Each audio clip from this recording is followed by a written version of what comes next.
Malawi Brief. Posachedwa pa tikhale tikupasirani nkhani madzulo pa Times TV. Takhalani pomwepo. Komiti ya kunyumba ya malamulo yolondoloza ndalama za boma yauza kampani ya EMJ Advisory Public Accountants kuti pofika nthawi ya nkhomaliro lachinayi ipereke tsatanetsatane wa kontrakiti imene idalandira kuchokera ku bungwe la Public Service Pension Trust Fund kuti igwire ntchito yooneka mtengo ogulira hotelo ya Amaryllis mu mzinda wa Blantyre. Wapampando wa komiti ya Stephen Malondera wanena izi pakutha pa mkumano wapakati pa komiti ndi kampani ya kunyumba ya malamulo. Iwo akufotokoza.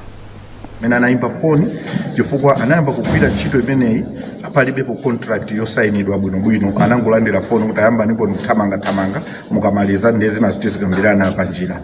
Ndezi zimenezizo tunachiona kuti ndichosamwisa ngati Public Accounts Committee tinapempha kuti atipase ma details osel, ndeta apempha kuti atipase contract, atipasenso dzina la munthu amene anayimbira ndipo kuti ndiliti tapemphaso kuti mmene amakambirana za kuti agwire ntchito imeneyi anayuza njira yake, ndipo tapempha kunena kuti anthu amene atigairenso ma email onse amene anatumizirana ndi anthu amene anapasa ntchito yokuti akavuzukute kuthekera kwa Amaryllis Hotel. Chifukwa kuti pension, ndalama zimene za pension ndi ndalama za zinthu ndalama za madokotala anthu osiyana-siyana atatha kutitumikira kodi akazamaliza kutitumikira kuti afika poti atopa agonja ndalama yawo ya pension izapezeka.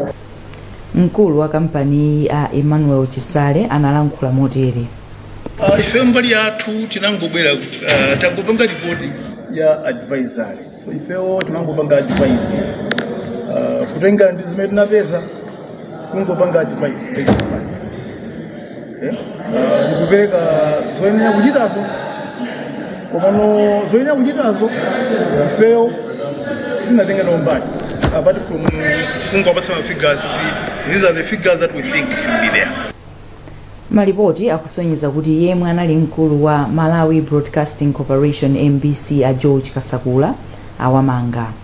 Yemwe amalankhulira polisi ya Blantyre anatipempha kuti tiyankhule ndi yemwe amalankhulira polisi mdziko muno, koma apolisiwo sanapezeke kuti ayankhulepo. Posachedwa apa Akasakula anawachotsa ntchito ku MBC pamene amawaganizira kuti amagwiritsa ntchito ofesi yawo molakwika. Tikupatsirani zambiri zokhuza nkhaniyi mu nkhani zathu zotsatira.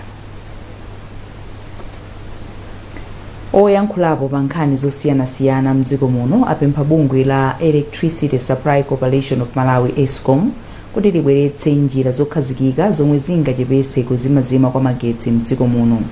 Pempholi labwera pa nthawi yomwe lachitatu chigawo chakumpoto chonse komanso madera ena a mchigawo chapakati kunalibe magetsi. Zambiri mulipotiri. Malinga ndi chikalata chomwe bungwe la ESCOM latulutsa, kuthima kwa magetsiku kunachitika kamba ka vuto ka mawaya awo amagetsi omwe amachokera m'boma la Salima kupita Nkhotakota. Pa nthawi yomwe timalemba lipotili, wofalitsa nkhani ku bungwe la ESCOM Apitilani Phiri anati akukonza za vutoli.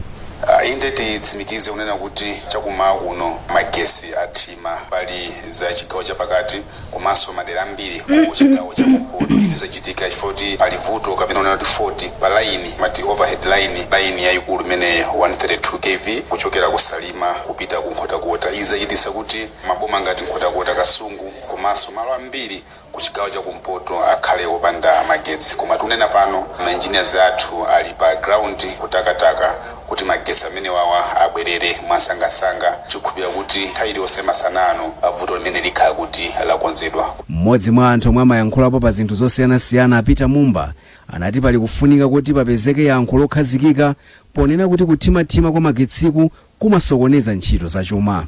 Zinthu zoti zambiri nzakale zoti zimagwira ntchito nthawi yakamuzuyo, koma anzathu panopa kamapanga maplani ivu ngochoka ku ESCOM kulibe maplani ya nzeru kaivu parliament maplani ya nzeru ku energy kuti tigule za nyuwani izoti zilithandizire. So olovuto limene likhala pobe ngati ifeyo anthu sitikugula zinthu za nyuwani za technology. Bungwe la ESCOM lidayika ndondomeko yosintha mapolo amagetsi yomwe akuchotsa mapolo amagetsi amitengo ndi kufuna kuyika azitsulo pofuna kuthetsa kuthimathima kwa magetsi mzigawo zakumpoto komanso pakati.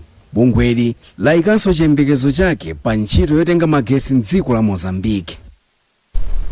Kazembe wa dziko la India ku Malawi Amalaram Guja walimbikitsa sukulu za ukachenjede kuti zilimbikitse maphunziro a luso la makono.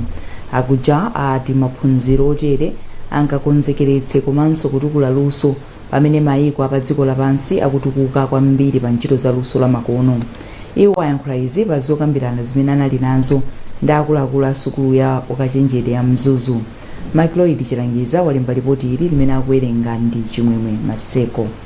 Aguja anati sukulu za ukachenjede ziyike patsogolo luso la makono komanso kupanga zinthu za makono zomwe zingathandizire kuti ophunzira omwe akuchoka ku sukulu za ukachenjedezi azikhala ndi ukadaulo ofanana ndi momwe dziko likusinthira. Iwo anaonjezera kuti ubale wabwino pakati pa sukulu za ukachenjede zakuno ku Malawi komanso za dziko la India zitha kuthandiza kugawana ukadaulo pakati pa mayiko awiriwa komanso kugwirizana pa ntchito zochita kafukufuku pomwe njira za makono zingathandizire mayikowa. We are moving towards the AI, artificial intelligence era. So that is the, completely, I think is... Tikuona kuti luso la makono la sayansi likupita patsogolo, ndipo panopa tili munyengo ya AI. Choncho, ngati dziko, komanso sukulu za ukachenjede zikuyenera kuyikapo chidwi potukula ntchito za luso la makono kuti likhale ndi zika zabwino. They are the institution which molds the future leaders and which molds the future generations. Wachiwiri wa chancellor wa Nzunya Wells Singini anati sukuluyi yayamba kale kuyika chidwi pa luso la makono, ntchito za kafukufuku komanso ukadaulo mu ntchito zosiyanasiyana. Asingini anati sukuluyi pakadali pano ikumanga malo osulirako anthu ochita ntchito za malonda zosiyanasiyana pofuna kuti ophunzira omwe akuchoka ku sukuluyi akhale akadaulo mu ntchitozi. Iwo anati pakadali pano apeza ophunzira okwana 49 omwe apanga kale zinthu ndi luso la makono lomwe lingagulitsidwe m'mayiko osiyanasiyana. Ife ngati Mzuzu University potengapo gawo pa project ya World Bank ya Skills for a Vibrant Economy imene save project. Mzuzu University inanena kuti ifeyo mu project hii tufati imange center yoti tikufuna tizapanga ma innovations, ma technology othandiza dziko lino. Ndipo tinatenga mbali ziwiri kaye zomwe tinazo noti nzofunikira kwambiri ngati kwa ifeso ngati Mzuzu University. Ma areas amene Mzuzu University kupanga sobwino ndi energy, kumbali ya renewable energy komanso nkhani za ICT. Poyankhula pa za mgwirizano ndi ubale, Asingini anati ena mwa ogwira ntchito ku sukuluyi akhala akupindula ndi maphunziro osiyanasiyana mdziko la India. Sukulu ya ukachenjede ya Nzuni ili ndi ophunzira oposa 12,000 magawo ake ovomerezeka maphunziro okwana 71. Ku Blantyre mavenda pa msika wa Limbi adandaula kuti ochita malonda ochokera m'mayiko akunja omwe atakuchita chinyengo pa malonda awa. Kudzera mu gulu lawo la Indigenous Shop Owners Association, mavenda awa ati amalonda awa akuchita nawo malonda ang'onoang'ono malo mochita business zikuluzikulu. Daniel Zimba ali ndi nkhani yonse. Limbe ndi amodzi mwa malo amene amadziwika bwino kwambiri ndi ntchito za malonda mu mzinda wa Blantyre, kumene kuli ochita malonda mdziko muno ngakhalenso ochokera m'mayiko ena. Ena mwa anthuwa ali ndi nyumba zawo zochitiramo malonda, ndipo ena amangobwereka nyumbazo namapereka ndalama kwa eni nyumbazo pakutha pa mwezi. Malamulo a dziko lino amalola kuti mzika za dziko lino zitha kumachita malonda limodzi ndi nzika za mayiko ena m'malo ngati kulimbi, koma malamulowa amatetezanso ochita malonda mdziko muno powasiyira malonda ang'onoang'ono. Kumalodzani ati bungwe lawo lapeza kuti ochita malonda am'mayiko ena akulowereranso malonda ang'onoang'ono, ndipo eni nyumba zochitiramo malonda kulimbi akumakweza mitengo ya nyumbazo mmene angafunire, ndipo misonkho ya za malonda nayo yakwera kwambiri. Choncho iwo akufuna kuti konsolo ya mzindawu ilowererepo. Chomwe tinabwerera kunoko tinali ndi zosamwisa ziwiri zitatu zimene tikukumana nazo mkatikati mwa mabizinesi athu. Chosamwisa choyamba ndi nkhani yokhuzana ndi ma rent amene timapereka ku ma buildings amene timachitiramo ma business. Zikuoneka kuti aini ake amanyumbawa anatenga ulamuliro ndi kusiya m'manja mwa ankhala pakati. so ankhala pakati ndi amene akupezeka zoti sakutithandiza moyenerera. Fundo yathu ya number 2 poona kuti pali anzathu ena amene anachokera maiko akunja pobwera anabwera ngati ma investors koma zaoneka kuti ayamba kutenga ma business ang'ono amene amayenera kuti atengedwe ndi Isaac Jomo Osman, mfumu ya mzindawu, yati yamva nkhawa za ochita malonda awa ndipo itengapo mbali motsatira ndondomeko ndi malamulo a dziko lino. Ife mavuto amene wangati Blantyre City Council tiwathandiza because anthu akudandaula ndi akunoko. Tikuziwa zoti pali zambiri zovuta, so ngati management ya Blantyre City Council tikhala pasi kukunikira mmene tingathe kuwathandizira. Ndi khumbo lathu ngati mfumu ya mzinda komanso Blantyre City Council kuyang'anira anthu athu. Pakadali pano mfumu ya mzindawu yatsimikizira ochita malonda awa kuti khonsolo ya mzindawu yidikira kaye mpaka pa 1 April chaka chino isanayambe kugwiritsa ntchito misonkho yatsopano. Chakumapeto kwa mwezi wa Disembala chaka chatha, bungwe la Malawi Revenue Authority linakweza misonkho mdziko muno ndipo misonkho yatsopanoyo inayamba. Gulu la kadyedwe kabwino nutrition ati likuperewera ndalama zokwanira 190 billion kwacha mu ndondomeko ya zachuma ya dziko lino.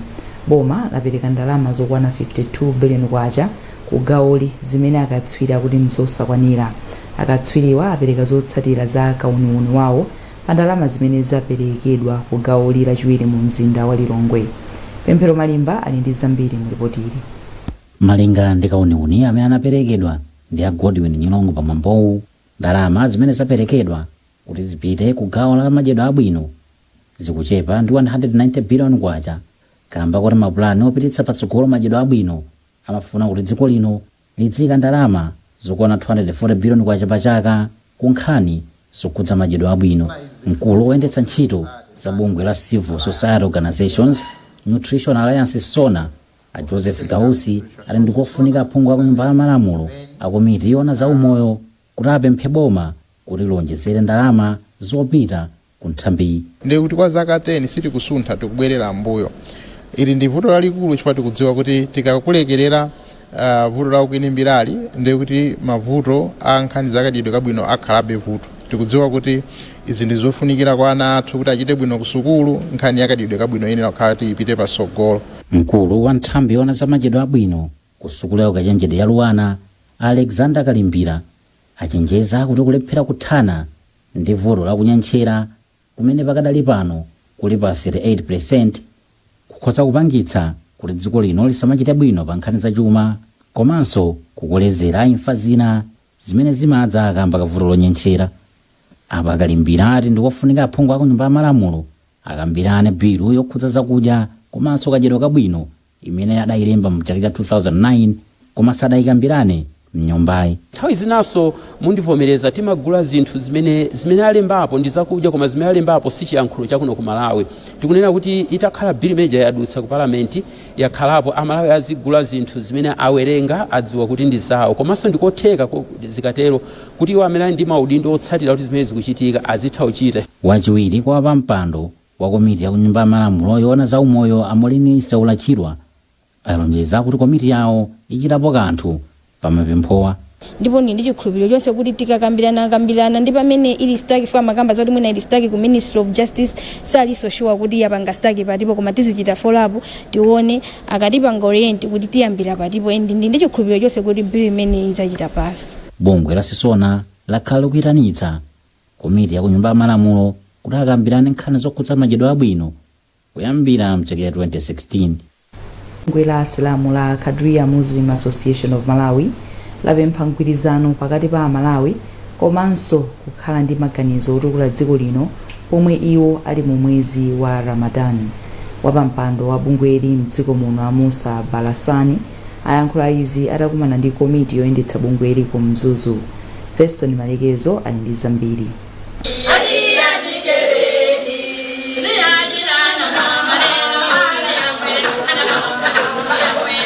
Abalasani anati umodzi umathandizira kuti chitukuko mdziko chiyende mosavuta.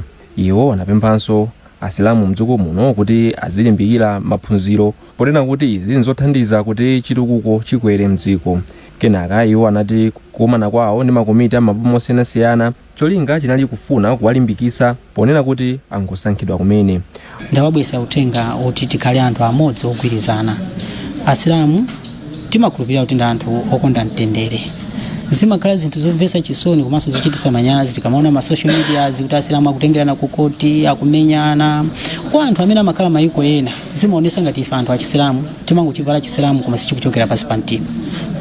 Ndiye ndinabwera kuzawalimbikitsa kuti mwa administration ino imene ikusogolera ndi ineyo brother Musa Bahasani sindikufuna makangano koma tonse tiyende chimodzimodzi. Ngati pali zosiyana maganizo tikhale pansi tikambirane. Poyankhulapo wapampando wa Kadiria Muslim Association kumzuzu a Wyson Makunganya anati kubwera kwa komiti yayikulu kwawalimbikitsa pakagwiridwe kwawo kantchito. Amakunganya anati iwo amayang'anira mizikiti 49 koma isanu ndi inayi mwa iyo ndiwonongeka. Kubwera kwa pampando wa bwana Barakazi kwandilimbikitsa ifa dandaulo langa lonse nditundira kwa iwo awona mene ngapangire ndikuti uko khala chiyambi chontithandizira kuti mizikiti ije ikhale yabwino kuti munthu akapita kapembere mwabwino.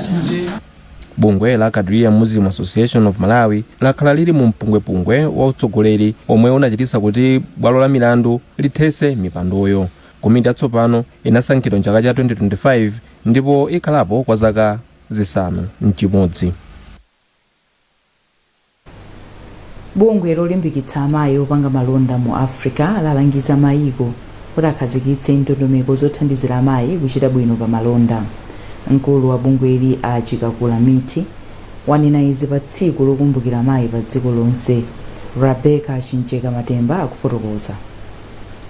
Pempholi labwera pamene bungwe la Khofwe lati amayi ochita malonda ndi achinyamata m'mayiko a mu Africa akupitirizabe kukumana ndi zopinga zosiyanasiyana monga kusowa kwa mwayi wopeza chidziwitso komwe angamagulitse katundu wawo kupeza ndalama za ngongole zomwe bungwe lati zikuwalepheretsa anthuwa kutenga nawo mbali mokwanira pa nkhani yochita malonda a m'mayiko osiyanasiyana. Mkulu wa bungwe la Khofwe Chikakula Miti anati mayiko a Africa akuyenera kukhazikitsa ndondomeko zolimbikitsa mabizinesi a amayi kudzera mapulogalamu onjezera luso. Wapampando wa bungwe la Khofwe kuno ku Malawi Selina Mwene Lupembe opempha maboma komanso boma la Malawi kuti lidzigwira ntchito limodzi ndi mabungwe omwe amatsogoleredwa ndi amayi popanga ndondomeko zake mapulogalamu olimbikitsa malonda ndi mabizinesi. Ndizofunika kwambiri kuti boma lizitha kugwira ntchito limodzi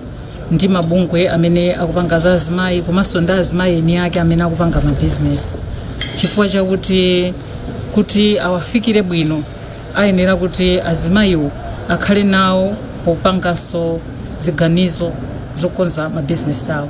Chifukwa iwo watha kukhala kuti ali ndi maansala koma pamene aboma akamapanga pawo khatha kumangoganizira kuti mwina azimayi akufuna chakuti, koma azimayi akakhala kuti akukhudzidwa komanso akupanga nawo ziganizo kuyambira ku planning ndiye kuti so zonse zikhala bwinobwino kuti azimayi acha athandizika bwinobwino.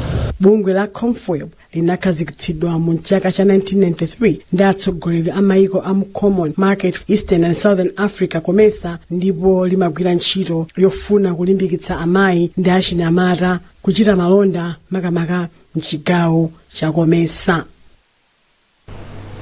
Ngati njira imodzi yochepetsera kutsowa kwa ntchito mdziko muno, bungwe la Passion Center kuzomba lati lichilimika kuphunzitsa ntchito zamanja achinyamata makamaka ochokera m'mabanja ovutika.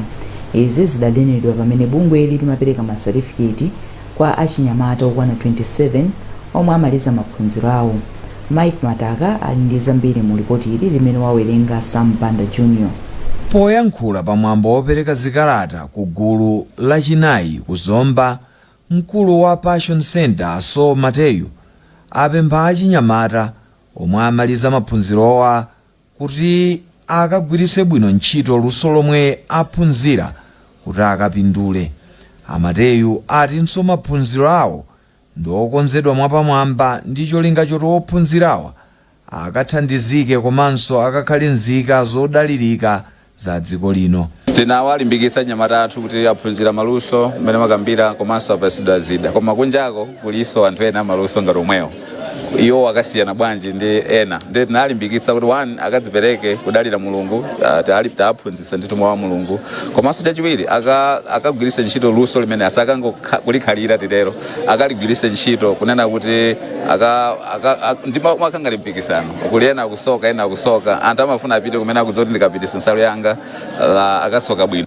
Mmodzi mwa akuluakulu ku ofesi ya zachinyamata kuzomba a Enoch Chabwera ayamikira bungwe la Passion Center kamba kokumbukira ndi kuthandiza ana ovutika komanso aulumali.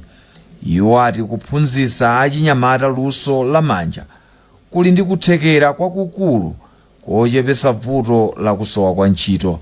Achinyamata amenewa pamene atsiriza maphunziro awo ndikuwapempha kuti akagwiritse ntchito bwino luso limene alandira pa nthawi imene aphunzira miyezi yonse panopa. Mmodzi mwa omwe amaliza maphunziro awo Alinda Chitenga omwenso adawazindikira ngati wophunzira wapamwamba mu kalasi ya zosokasoka ati maphunzirowa awathandizira moyo wawo wa tsiku ndi tsiku.